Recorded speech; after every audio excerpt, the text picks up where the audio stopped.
High everyone, আসসালামু আলাইকুম। Welcome back to my channel. আশা করি আল্লাহর অশেষ রহমতে যে যেখানে আছেন অনেক বেশি ভালো আছেন, আর আমিও ভীষণ ভালো আছি আলহামদুলিল্লাহ। আজকের এপিসোডে আবারও নতুন একটি কেকের রেসিপি নিয়ে চলে এসেছি। তো এটি হচ্ছে স্পাইডারম্যান কেক। তো আমি হচ্ছে প্রথমবার এই স্পাইডারম্যান কেকটি বানিয়েছি আর কি। কতটুকু সুন্দর হয়েছে জানি না, তবে আমি এই যতটুকু পেরেছি আপনার সাথে শেয়ার করার চেষ্টা করেছি। আশা করি আপনাদের ভালো লাগবে। তবে এই সুন্দর কেকটি যদি আপনি আপনার সন্তানের জন্য সন্তানের জন্মদিনে বানিয়ে তাকে উপহার দিতে পারেন, তাহলে আপনার সন্তানটি অনেক বেশি হ্যাপি হয়ে যাবে। তো আপনার সন্তানকে খুশি রাখতে অবশ্যই এই কেকটি একবার ট্রাই করুন। বানানো কিন্তু খুবই সহজ, একবার চেষ্টা করলে কিন্তু হয়ে যাবে। তো আমি প্রথমবার চেষ্টা করেছি, এরকম হয়েছে। তো যদি দ্বিতীয়বার চেষ্টা করি ইনশাল্লাহ আরও বেশি সুন্দর হবে। আর আমি সব সময় চেষ্টা করি একদম সহজ সহজ কেকের রেসিপিগুলো আপনাদের মাঝে তুলে ধরার জন্য, যাতে করে আপনারা সবাই তৈরি করতে পারেন। যাদের কাছে ইলেকট্রিক বিটার নেই, ওভেন নেই, তারাও চাইলে ক্রিম তৈরি করতে পারবেন, কেক তৈরি করতে পারবেন। তো কথা বলতে বলতে এখন আমি রেসিপিতে চলে এসেছি। তো এখানে আমি সেজন্য একটি শুকনো বাটি আর একটা স্ট্রেনার নিয়ে নিয়েছি। মেজারমেন্ট কাপের 1/3 কাপ হচ্ছে এখানে আমি প্যাকেটের আটা নিয়ে নিয়েছি। 1 টেবিল চামচ কর্নফ্লাওয়ার নিয়েছি, 1/2 চা চামচ বেকিং পাউডার নিয়ে সব কিছু একসাথে ভালো করে চেলে এখন আমি ভালো করে মিক্স করে একপাশে রেখে দিচ্ছি। তো এখানে চাইলে আপনি ময়দাটাও ইউজ করতে পারেন, তবে আমি সব সময় কিন্তু আপনাদের সুবিধার জন্য আটা দিয়ে কেকগুলো তৈরি করে দেখাই। আটা দিয়ে কেকগুলো কিন্তু অনেক বেশি সুন্দর হয়। তো এখন এখানে আরেকটি শুকনো বাটি নিয়ে নিয়েছি। রুম টেম্পারেচারে থাকা 2টি ডিম নিয়ে নিয়েছি, আর সামান্য 2 চিমটি লবণও অ্যাড করে দিয়েছি। একটা উইক্সের সাহায্যে এইভাবে করে প্রথমে কিছুক্ষণ ফেটিয়ে নিয়েছি, তারপর হচ্ছে যেভাবে আমরা ডাল গুটি সেমভাবে একটু বিট করে নিচ্ছি। এইভাবে সামান্য একটু বিট করতে এই যে দেখতে পাবেন একদম ফোমি হয়ে গেছে। এখন এখানে আমি মেজারমেন্ট কাপের 1/3 কাপ হচ্ছে চিনি অ্যাড করে দিচ্ছি। একটু ভালো করে মিক্স করে নিচ্ছি, তারপর হচ্ছে সেমভাবে আবারও একটু বিট করে নিচ্ছি। তো যাদের হাতের কাছে ইলেকট্রিক বিটার নেই, চাইলে এইরকম একটা হ্যান্ড উইক্স থাকলেই আপনি কেকগুলো খুব সুন্দরভাবে কিন্তু তৈরি করতে পারবেন। এখানে কিন্তু ময়দারও কোনো প্রয়োজন নেই, ইলেকট্রিক বিটারেরও প্রয়োজন নেই, ওভেনেরও কিন্তু প্রয়োজন নেই। তো এই তো কিছুক্ষণ বিট করার পর দেখুন একদম ক্রিমি হয়ে যাচ্ছে। তো কুসুমগুলো আমি দিয়ে দিয়েছি, খুবই আলতো হাতে মিশিয়ে নিচ্ছি। তো এখানে চিনিটা মেল্ট হয়ে গেছে কিনা সেটা হচ্ছে খুবই ইম্পর্ট্যান্ট। আপনি হাত দিয়ে একটু চেক করে নেবেন যে চিনিগুলো মেল্ট হয়ে গেছে কিনা। তারপর এখানে আমি ভ্যানিলা এসেন্স দিয়ে দিয়েছি 1/2 চা চামচের মতো। তারপর আরেকটু মিশিয়ে নিচ্ছি। স্পঞ্জ কেকের মধ্যে কিন্তু তেল ইউজ করার কিন্তু কোনো প্রয়োজন নেই, চাইলে আপনি দিতে পারেন 1 টেবিল চামচ, আবার না দিলেও কিন্তু কোনো সমস্যা নেই। তবে আমি আজকে তেল ছাড়া কিন্তু এই কেকটি আপনাদেরকে বানিয়ে দেখিয়ে দিচ্ছি। তো এখানে আমি শুকনো উপকরণগুলো থেকে কয়েক চামচ দিয়ে দিয়েছি আর কি, কিছুটা দিয়ে দিয়েছি, দিয়ে খুবই আলতো হাতে শুধুমাত্র একদিক থেকে এভাবে ফোল্ডিং মেথডে ফোল্ড করে করে মিশিয়ে নিচ্ছি। আমি কিন্তু অনেক বেশি তাড়াহুড়া করে কিন্তু মেশাচ্ছি না। তো ভিডিওর স্পিড একটু বাড়ানোর কারণে অনেক বেশি দ্রুত মনে হচ্ছে আর কি। আমি খুবই আলতো হাতে কিন্তু মিশিয়ে নিয়েছি। তো আরেকটু শুকনো উপকরণ দিয়ে আরেকটু ভালো করে মিশিয়ে নিয়েছি। তো এভাবে করে 2 থেকে 3 বারে ধাপে ধাপে আমি শুকনো উপকরণ দিচ্ছি আর খুবই আলতো হাতে মিশিয়ে নিচ্ছি। এবার এখানে আমি 1 টেবিল চামচের মতো পানি অ্যাড করে দিয়েছি। আপনার চাইলে এখানে দুধও কিন্তু অ্যাড করতে পারেন। তো খুবই আলতো হাতে মিশিয়ে নিচ্ছি।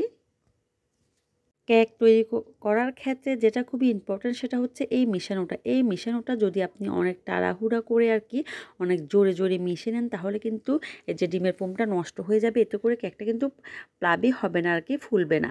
তো মিক্স করে নেওয়া হয়ে গেছে। এবার একটা স্প্যাচুলার সাহায্যে বাটিটা ভালো করে ক্লিন করে উল্টিয়ে পাল্টিয়ে ব্যাটারটা মিক্স করে নিচ্ছি। উপরেরগুলো নিচে আর নিচেগুলো উপরে এভাবে করে দিয়ে দিচ্ছি। তারপর এখানে আমি 7 ইঞ্চি সাইজের একটি কেকের মোল্ড নিয়ে নিয়েছি। নিচে সাধারণ কাগজ কেটে বিছিয়ে দিয়েছি। তারপর সবগুলো ব্যাটার দিয়ে দিয়েছি, দিয়ে ভালো করে একটু আর কি ট্যাপ করে নিতে হবে। আর একটি কাঠি দিয়ে আঁকে বুকে করে দিতে হবে, যাতে করে কোনো ভিতরে আর কি বড় বড় ছিদ্র ছিদ্র যেন না থাকে আর কি, কোনো বাবল যেন ক্রিয়েট না হয়। তো সেজন্য আর কয়েকবার অবশ্যই ট্যাপ করে নিতে হবে, ঝাঁকিয়ে নিতে হবে। তাহলে কেকটা একদম বড় বড় ভিতরে কোনো ফ্লাবি অংশ কিন্তু থাকবে না, খুবই সুন্দর হবে আর কি, দেখতে অনেক বেশি ভালো লাগবে।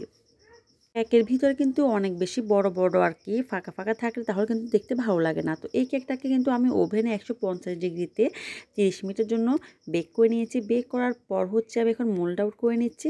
তো দেখতে পাচ্ছেন আমার কেকটা মাশাআল্লাহ খুব সুন্দর হয়েছে।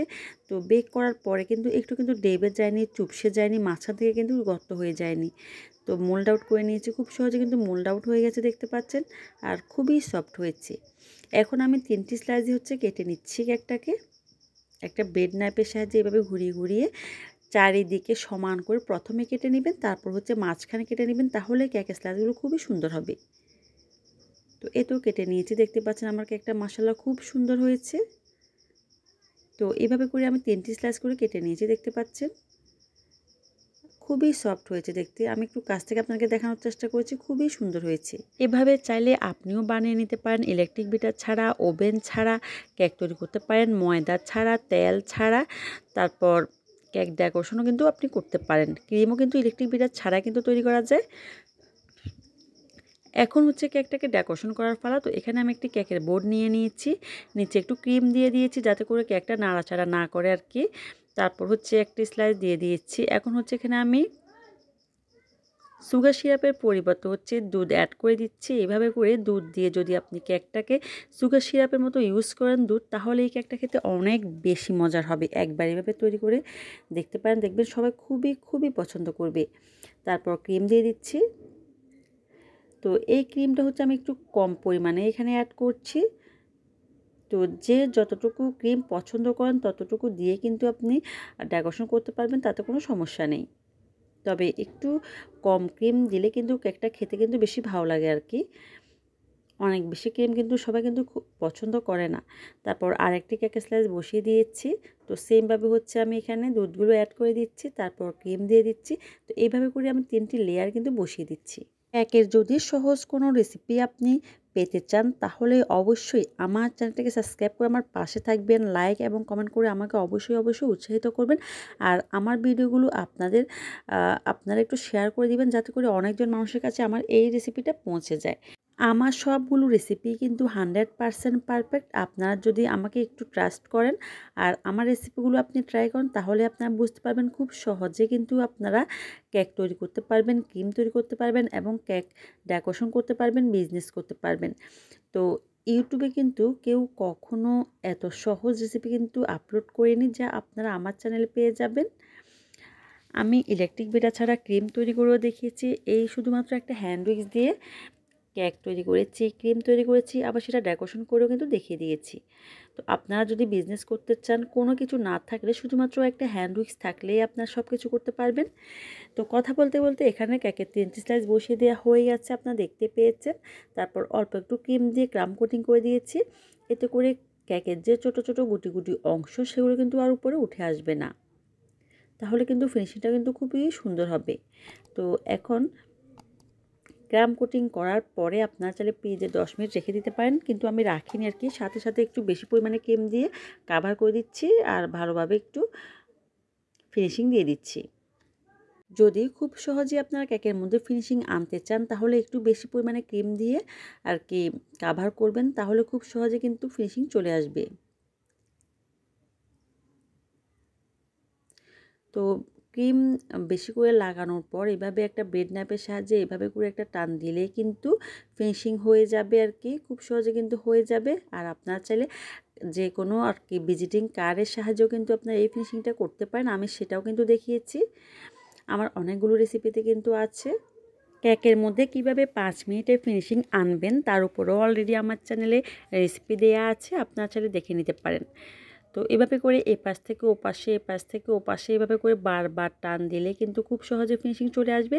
আর একবার টান দিয়ে আপনার টিস্যু পেপার দিয়ে এই ব্রেড নাইফটি মুছে নেবেন, না হলে কিন্তু ফিনিশিং ভালো আসবে না। তো কারো যদি ফিনিশিং ভালো না আসে, সেক্ষেত্রে আপনারা এখানে অয়েল ব্রাশও এখানে ইউজ করতে পারেন। এতে করে ফিনিশিংটা কিন্তু সুন্দর হয়নি সেটা কিন্তু আর বোঝা যাবে না। তো সুন্দরভাবে ফিনিশিং করে নেওয়ার পর হচ্ছে একটা আর কি টিস্যু দিয়ে আমি মুছে নিয়েছি, ভালোভাবে মুছে হচ্ছে বোর্ডটাকে ক্লিন করে আমি নর্মাল ফ্রিজে 10 মিনিট রেখে দিয়েছিলাম। এরপর হচ্ছে আমি ডেকোরেশন করে নিচ্ছি। তো যেহেতু স্পাইডারম্যান কেক, তো স্পাইডারম্যান কেকের হচ্ছে মুখটা আমি বানিয়ে নিয়েছি এখানে ফন্ডেন্ট দিয়ে ওভাল শেপের করে হচ্ছে আমি বানিয়ে মাঝখানে বসিয়ে দিয়েছি। তারপর হচ্ছে আমি এখানে চকলেট দিয়ে হচ্ছে একটা পাইপিং ব্যাগের ভিতরে চকলেট নিয়ে এইভাবে করে হচ্ছে দেখতে পাচ্ছেন, সেটা আপনারা আমি কিভাবে করে আর কি ডিজাইন করে নিচ্ছি। এখানে কিন্তু বলে দেওয়ার কিছু নেই, আপনাকে দেখে ভালোভাবে বুঝে নিতে হবে। তো যেহেতু আমি প্রথমবার হচ্ছে এই ডিজাইনটি করেছি, একটু বেশি সুন্দর হয়নি আর কি। তো যখন পরবর্তীতে করব ইনশাল্লাহ আরও অনেক বেশি সুন্দর হবে। তো আমি আমার বিজনেসের জন্য হচ্ছে এই কেকটি তৈরি করেছি। তো আপনারা চাইলে ঘরে বসে হচ্ছে সুন্দর সুন্দর কেক নিজের হাতে বানিয়ে হচ্ছে আপনারা আপনাদের পছন্দ মতো কেকগুলো বানিয়ে এগুলো সেল করতে পারেন। আপনার হাতের বানানো একটি কেক দিয়ে যদি কারো স্পেশাল মোমেন্ট উপভোগ করা যায় তাহলে কিন্তু আপনার কাছে খুবই ভালো লাগবে। তো আমার কাছে তো অনেক বেশি ভালো লাগে যখন আমার কেক দিয়ে কারো জন্মদিনের অনুষ্ঠান অথবা বিয়ের অনুষ্ঠান পালন করা হয়। তো এখন হচ্ছে কেকটাকে ভালো করে ডিজাইন করে নেওয়ার পর এখানে হচ্ছে আমি স্পাইডারম্যানের চোখগুলো এইভাবে দিয়ে দিয়েছি। তো এই তো কথা বলতে বলতে রেডি হয়ে গেছে আমার কেকটা। আমার চ্যানেলে কেকের অনেকগুলো রেসিপি আছে। আমি চুলায় কেকগুলো খুব সহজে ইলেকট্রিক বিটার ছাড়া, ময়দা ছাড়া, তেল ছাড়া, ইলেকট্রিক বিটার ছাড়া ক্রিম তৈরি করা সহ অনেকগুলো রেসিপি শেয়ার করেছি। আপনারা আমার রেসিপিগুলো যদি দেখেন তাহলে খুব সহজে আপনারা একদম পানির মতো সহজ করে আপনারা কেকগুলো তৈরি করতে পারবেন ইনশাল্লাহ। আমার কেকের রেসিপির মতো এত সহজ রেসিপি কিন্তু আর কেউ এখন পর্যন্ত শেয়ার করেনি আমার জানা মতে। তো আজকের মতো এখানে বিদায় নিয়ে নিচ্ছি। সবাই ভালো থাকবেন, সুস্থ থাকবেন, সবাই সবার জন্য দোয়া করবেন, সবাই নিরাপদে থাকবেন। আসসালামু আলাইকুম, আল্লাহ হাফেজ।